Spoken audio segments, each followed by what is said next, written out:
Hay veces que el ruido de la naturaleza, por muy fuerte que sea, se queda corto comparado con el de las voces de la gente.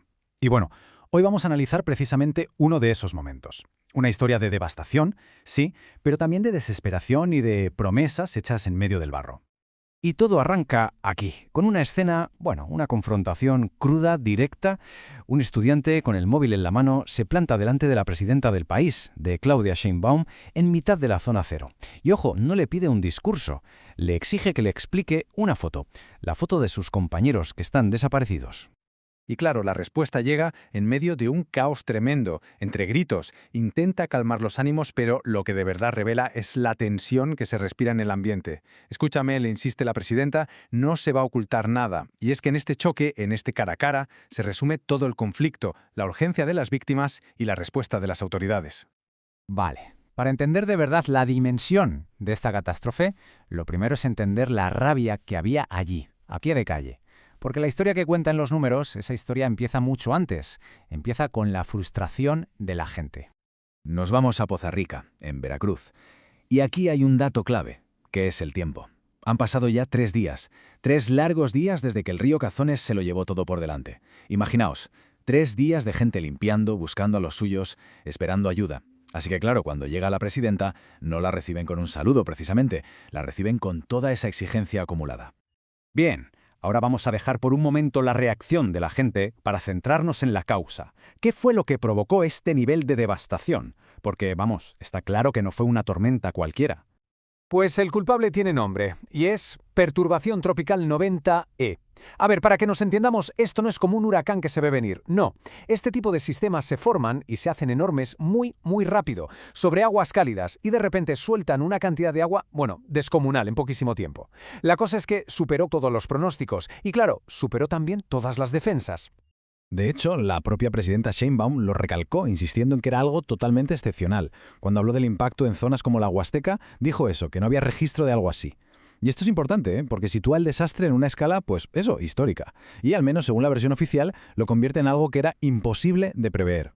Pero bueno, más allá de explicaciones meteorológicas está la tragedia humana, y aquí las cifras son simplemente desgarradoras. Y es que el golpe no fue en una sola región, ni mucho menos. En total fueron 5 los estados afectados por la brutalidad del agua: Veracruz, Puebla, Hidalgo, Querétaro y San Luis Potosí. Y esta tabla pone los pelos de punta. Nos da la dimensión real, estado por estado. Hay que fijarse especialmente en Veracruz e Hidalgo. Y no solo por la cantidad de fallecidos, que ya es tremenda, sino por esa cifra altísima de personas que siguen sin aparecer. Es que cada número de esa columna, la de desaparecidos, es una familia que vive una auténtica pesadilla. El balance total, el oficial, es desolador. Hablamos de 72 muertes confirmadas. Y a esa cifra, que ya es terrible de por sí, hay que sumarle 48 personas que a día de hoy siguen desaparecidas. Esto significa que hay 48 familias que no saben nada, que siguen en vilo. Y luego está la destrucción material, que es de una escala masiva. Más de 100.000 viviendas afectadas. Esto quiere decir que cientos de miles de personas, de un día para otro, lo han perdido absolutamente todo. Claro, con un panorama así, todas las miradas se giran hacia el gobierno. La pregunta es, ¿cuál fue la respuesta? ¿Qué se prometió en esas primeras horas, en esos días que eran absolutamente críticos? Y aquí vemos un contraste que es clave para entenderlo todo. Por un lado, a la izquierda, lo que pedía la gente: ayuda ya, ahora, de forma desesperada. Y por otro, a la derecha, las promesas oficiales, que hablaban más de procesos, de hacer un censo, de planes de futuro. Es básicamente el choque frontal entre la urgencia de la gente y los tiempos de la burocracia. En su visita a Puebla y Veracruz, la presidenta Sheinbaum prometió una respuesta completa. Y esta imagen lo resume bien. Se iba a hacer un censo casa por casa para ver los daños, mientras el Ejército y Protección Civil se ponían a limpiar y a repartir ayuda. La idea, sobre el papel, era clara: organizar una respuesta ordenada para que el apoyo llegara a todo el mundo. Pero claro, la recuperación nunca es algo sencillo, nunca es una línea recta.